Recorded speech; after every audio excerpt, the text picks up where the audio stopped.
You are good. हमने last class में 4 basically vouchers पढ़े थे और उसकी प्रैक्टिस भी करी थी। अलग अलग क्वेश्चंस हमने उसके रिगार्डिंग देखे थे और उसका प्रैक्टिस करी थी। ठीक है, तो आज की क्लास में हम एक बार उनको रिवाइज कर रहे हैं एंड देन आगे चल रहे हैं। क्लियर? हम लोगों ने जो 4 वाउचर्स पढ़े थे वो बेसिकली कौन कौन से थे? Payment voucher, receipt voucher, journal voucher and Contra voucher. Payment का शॉर्टकट क्या था? F5, receipt F6, Contra F4 और जर्नल F7। पक्का?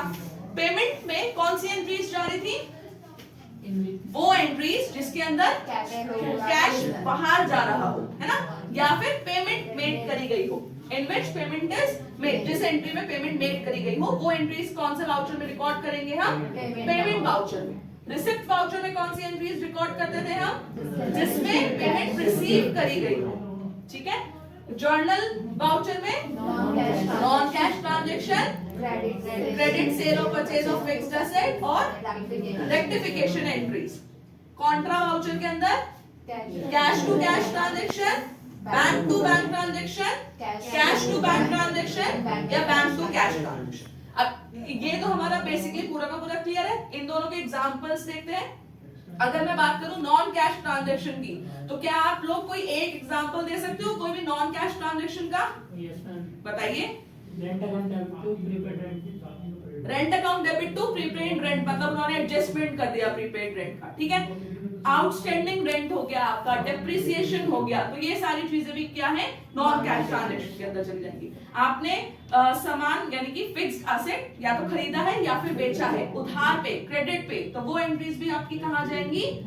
जर्नल वाउचर के अंदर जाएंगी। साथ ही साथ आपकी जो रेक्टिफिकेशन एंट्री है, जैसे पैसा देना था राम को बट वो क्रेडिट मतलब वो कौन सी बुक में चला गया? रमेश की बुक में चला गया, तो ये भी रेक्टिफिकेशन एंट्री है। तो ये एंट्रीज भी किस में जाएंगी? जर्नल वाउचर में जाएंगी। ठीक है। कॉन्ट्रा, कॉन्ट्रा के एंट्रीज को हमने 4 भागों में क्लासिफाई कर दिया है। आपकी बिजनेस के अंदर अलग अलग तरीके की एंट्रीज हो सकती हैं। या तो कैश टू कैश ट्रांजैक्शन होगा। अब ये कैश टू कैश ट्रांजैक्शन क्या होता है? अगर आपने पैसा उठा करके पेटी कैशियर को दे दिया या फिर पेटी कैशियर ने आपको कुछ बचा हुआ पैसा रिटर्न में दे दिया। कैश आपका कैश इन हैंड है, पेटी कैश आपका कैश इन हैंड है, तो ये कौन सी ट्रांजैक्शन हुई? Cash to cash transaction. Bank to bank transaction, SBI bank से पैसा निकाल के एक्सिस में डाल दिया, तो वो क्या हुआ आपका? बैंक टू बैंक ट्रांजैक्शन, यानी कि एक बैंक से पैसा निकल करके हमने दूसरे बैंक में डाल दिया। कैश टू बैंक ट्रांजैक्शन, हमने कैश डिपॉजिट कर दिया और बैंक टू कैश पैसा निकाल लिया। इतना क्लियर है? पक्का? आगे चल सकते हैं। जो क्वेश्चंस आप लोगों को दिए गए थे वो हो गए? पक्का? चलिए आज का टॉपिक स्टार्ट करते हैं। आज का जो हमारा मेन टॉपिक है वो है हमारा cost centre and cost category. अब ये क्या है बहुत आराम से समझते हैं और करते हैं।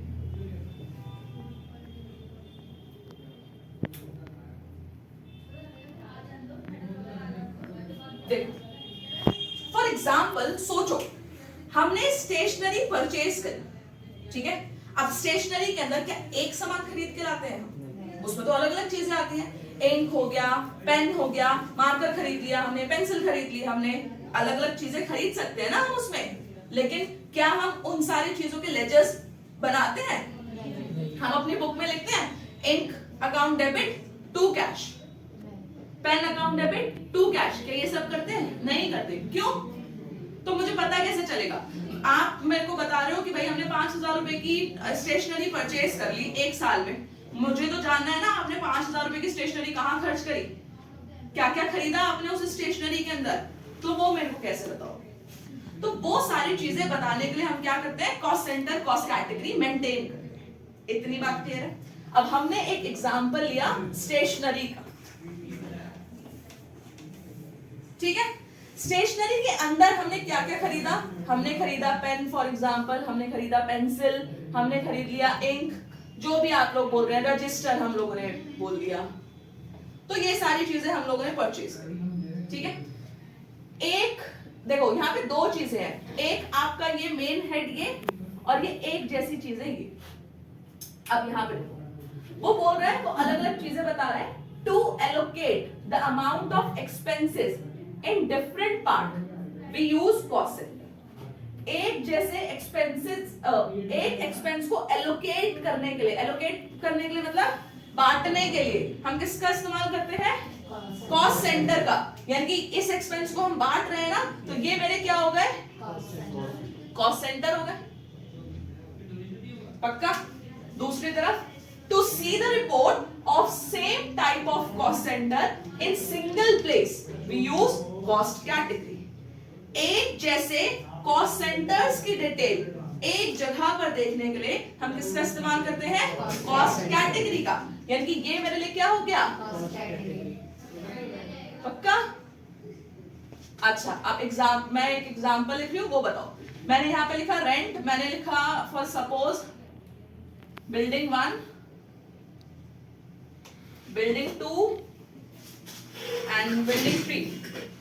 हमारे यहाँ पे 3 बिल्डिंग है, बिल्डिंग 1, बिल्डिंग 2, बिल्डिंग 3। तो क्या चीज कॉस्ट सेंटर है और क्या चीज कॉस्ट कैटेगरी है? Building 1 cost centre. ये क्या है? Cost centre.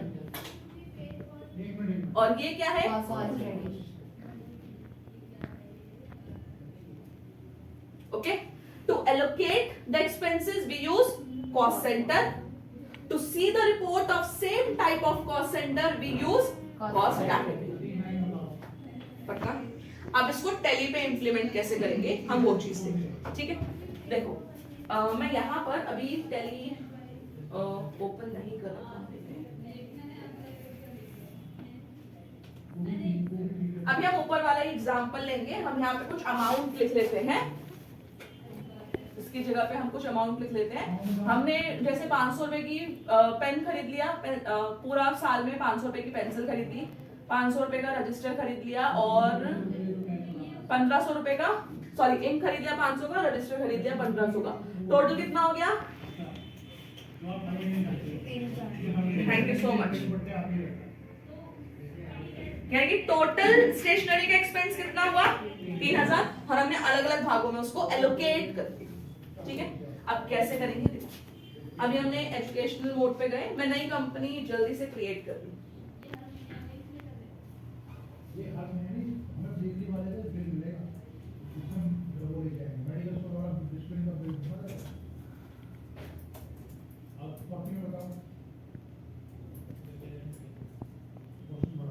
अभी मैं डिटेल्स फिल नहीं कर रही, अभी मैं सेव कर रही हूं। देखो यहाँ पर जब भी आप कोई नई कंपनी बनाते हो तो वो फीचर्स पूछता है ना। सपोज आप भूल गए फीचर्स एक्टिवेट करना, मैंने इसे नो कर दिया। टैली में आप कोई भी काम करोगे तो उससे पहले आपको क्या करना है? फीचर एक्टिवेट करना है उसके रिगार्डिंग। ठीक है, कॉस्ट सेंटर कॉस्ट कैटेगरी के लिए भी आपको फीचर एक्टिवेट करना पड़ेगा। ठीक है, बट फीचर वाली जो स्क्रीन है वो तो हमने सेव कर दी है ना, हमने जेसी नो करके फीचर वाली स्क्रीन तो सेव कर दी। तो अब वो वापस कैसे आएगी? उसको वापस लाने के लिए हम प्रेस करते हैं F11। ठीक है, देखो मैंने यहाँ पे F11 करा, वही फीचर वाली स्क्रीन आ गई। जब आपका न्यू टैली होगा, यानी कि आपने नया टैली जब डाउनलोड करा होगा, तो ये स्क्रीन आपको कुछ ऐसी दिखाई देगी। आपको ऊपर से शो मोर फीचर्स पे यस करना पड़ेगा, उसके बाद आपको सारे फीचर्स दिखाई दे जाएंगे। ठीक है, अब यहाँ पर एक फीचर है इनेबल कॉस्ट सेंटर, हम इसे क्या करेंगे? एक्टिवेट करेंगे। इसे मैंने यस कर दिया और मैंने सेव कर दिया। ठीक है, अगर आप नोट्स में देखेंगे तो वो सबसे पहले बता रहे हैं first go to accounting feature F11 and turn on the option of enable cost centre. ठीक है, उसके बाद वो क्या बोल रहा है? Now create cost category and cost centre. अब ये बनाने के लिए आपको कहां जाना है? क्रिएट पे जाना है, मास्टर्स पे जाना है और कॉस्ट सेंटर कॉस्ट कैटेगरी आपको क्रिएट पे गए। नाउ हमें कहां जाना है? देखो यहां पर तो हमें दिखाई नहीं दे रहा, ये तो सिर्फ कॉस्ट सेंटर है, कॉस्ट कैटेगरी तो आई नहीं रही। तो उसके लिए हम क्या करेंगे? यहाँ पे शो मोर पे जाएंगे। शो मोर पे जाने के बाद आपको कॉस्ट कैटेगरी दिखाई दे जाएगी। आप कॉस्ट कैटेगरी पे जाओगे और क्या करोगे? क्रिएट करोगे। क्रिएट न्यू किस नाम से बनानी है? स्टेशनरी। तो मैंने यहाँ पे क्या लिख दिया? स्टेशनरी लिख दिया। पक्का? अब नीचे देखो दो चीजें हैं, एलोकेट रेवेन्यू आइटम और allocate non revenue item. Revenue item मतलब जिसके अगेंस्ट में कैश आप क्या कर दोगे, पे कर दोगे। नॉन रेवेन्यू आइटम वो जो जर्नल वाउचर के अंदर आपकी जाएंगी, ठीक है। हम यहाँ पे दोनों फीचर्स को एक्टिवेट करेंगे, क्योंकि अभी हमें नहीं पता ना कि क्या चीज होगी। स्टेशनरी के लिए तो हमें पता है, लेकिन बाकी सारी चीजों के लिए जैसे पहले रेंट ड्यू करेंगे, उसके बाद पे करेंगे, ठीक है। तो हम ये हैबिट बना लेते हैं कि दोनों चीजों को हम क्या करेंगे, एक्टिवेट करेंगे, क्योंकि हो सकता है कि फिर एक्टिवेट और ना एक्टिवेट के चक्कर में हम भूल जाए। इसीलिए ये दोनों फीचर क्या होंगे, एक्टिवेटेड होंगे। ये मैंने सेव कर दिया। अब यहां से मैंने एस्केप किया। नाउ अब कहां जाना है, कॉस्ट सेंटर। किस कैटेगरी के अंडर बना रही हूं, किस कैटेगरी के लिए बना रही हूं मैं, स्टेशनरी के लिए।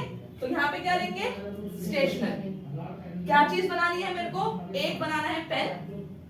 अभी जब तक नहीं बोलते तब तक ये प्राइमरी के अंडर ही जाएंगे, ठीक है। अभी हम आगे सीखेंगे कि उनको और कैसे सब कैटेगराइज करना है। अभी वो प्राइमरी के अंडर जाएंगे। अब मैंने यहाँ पे लिखा पेंसिल, इंक एंड रजिस्टर। क्या अब मैं क्या कर रही हूँ, पेमेंट की एंट्री डालू। हमने पेमेंट करी है ना, स्टेशनरी देखो 3000 रुपए की पेमेंट करी है, तो मैं क्या कर रही हूँ, पेमेंट की एंट्री डाल। पेमेंट की एंट्री डालने के लिए कहाँ जाना पड़ेगा शाजिया, F5 पेमेंट, वाउचर पे जाके F5 प्रेस करना पड़ेगा। अभी देखो हमने कॉस्ट सेंटर और कॉस्ट कैटेगरी का फीचर एक्टिवेट कराया ना, तो यहाँ पे वो दिखा रहे हैं कॉस्ट सेंटर क्लास। दो तरीके से हम कॉस्ट सेंटर कॉस्ट कैटेगरी बना सकते हैं। एक हम बता दें उसको अमाउंट, और दूसरा हम प्री डिफाइन करें। प्री डिफाइन का मतलब चाहे जितने मर्जी का भी एक्सपेंस हो, हमने परसेंटेज बता दिया कि हर उसमें इतना इतना परसेंटेज बटेगा। अभी हम नॉर्मल वाला कर रहे हैं, देन हम प्री डिफाइन करेंगे, ठीक है। तो ये वाला जो फीचर है वो प्री डिफाइन के लिए इस्तेमाल होगा। अभी हम इस पे एंटर कर देंगे और इसको नॉट एप्लीकेबल कर देंगे, ठीक है। अब मुझे यहाँ पे क्या करना है, स्टेशनरी का लेजर बनाना है। तो स्टेशनरी का लेजर बनाने के लिए या तो क्रिएट पे चले जाओ या फिर Alt+C कर दो। अब मैंने यहाँ पे स्टेशनरी बनाई। स्टेशनरी किसके अंडर जाएगी, इनडायरेक्ट एक्सपेंस, ठीक है। अब यहाँ पे देखो वो पूछ रहा है कॉस्ट सेंटर आर एप्लीकेबल, क्या आपने इसके अगेंस्ट में कॉस्ट सेंटर कॉस्ट कैटेगरी बनाई है, मेंटेन करोगे आप। अगर करोगे तो हाँ, और नहीं करोगे तो नो, ठीक है। अभी हमने बनाई है इसके अगेंस्ट में, तो हम अभी क्या करेंगे, यस करेंगे।